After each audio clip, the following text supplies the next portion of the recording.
Ayan, kitchen time na naman tayo. Today vlog, ang gagawin ko po, magmamatamis na saging na saba ako. Very simple.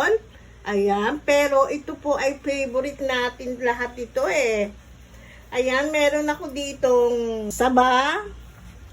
Meron po akong saba dito. 27 pieces. Nabili ko ng 4 pesos ang isa. 4 pesos each po ang benta sa market. Meron ako ditong vanilla. Ayan. Meron din naman akong, gagamit ako ng yellow na food coloring.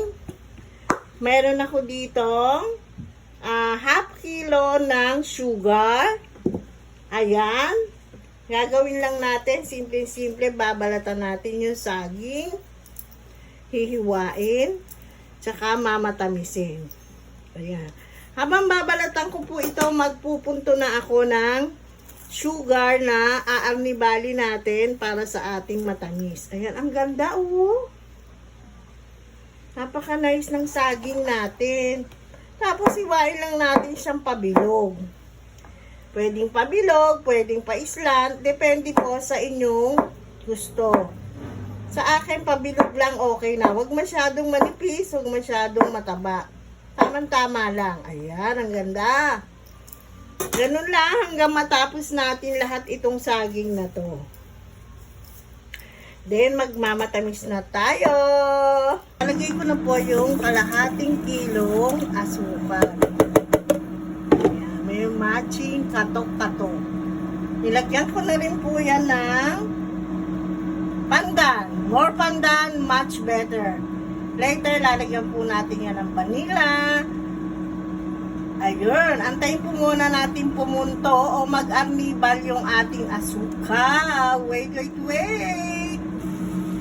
Ayan na yung ating arnibal. Koto. Amoy na po sa buong bahay ko ang pandan. Ayan. Pwede na po natin lagyan ng vanilla. Yung akin pong vanilla essence ay puro masyadong maamoy. Kaya drop lang, patak lang to. Mabango na po at malasa. Ayan. Ayan, lalo nang bumango at lalo nang nag-amoy yummy.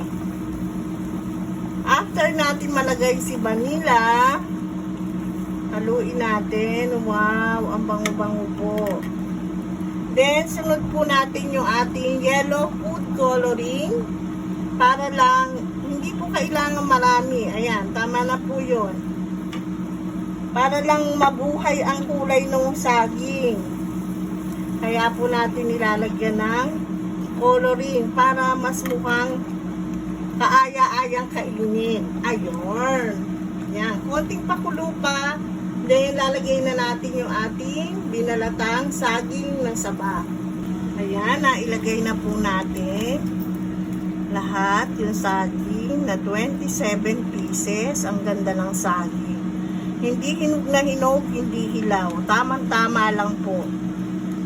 Tamang-tama lang pati yung kanyang tigas nung saging. Hindi siya malambot na malambot, hindi naman din po matigas. Ayan, ganyan. Then, balikan po natin siya. Ang ganda rin ng pagkakakulay, oh, mga sis ko. Mga mamshikels, konting-konti lang, nabuhay lang yung kulay ng saging, hindi over. Ayan, wait na lang natin yan hanggang maluto na yung saging. I'll be back! Normal lang po na may makikita tayo mga bulang ganito. Tanggalin lang po natin. Parang ano po yan eh, galing po yan sa ating asukal. Ayan, para maganda yung ating matamis, alisin po natin yung mga bula na yan sa ibabaw. Ayan, alisin natin paunti-unti hanggang maubos na siya.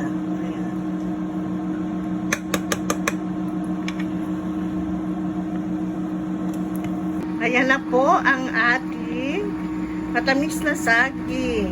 10 more minutes, tapos na po yan. makunat-kunat, tamang-tama lang ang tamis. Pwedeng pang himagas after nyong kumain. Pwede ring merienda, lagyan nyo lang po ng gatas. Oh my God! So delicious! See you next vlog mga dear! Palike, subscribe na rin po ang aking video. Love, love, love! Bye-bye! Thank you po!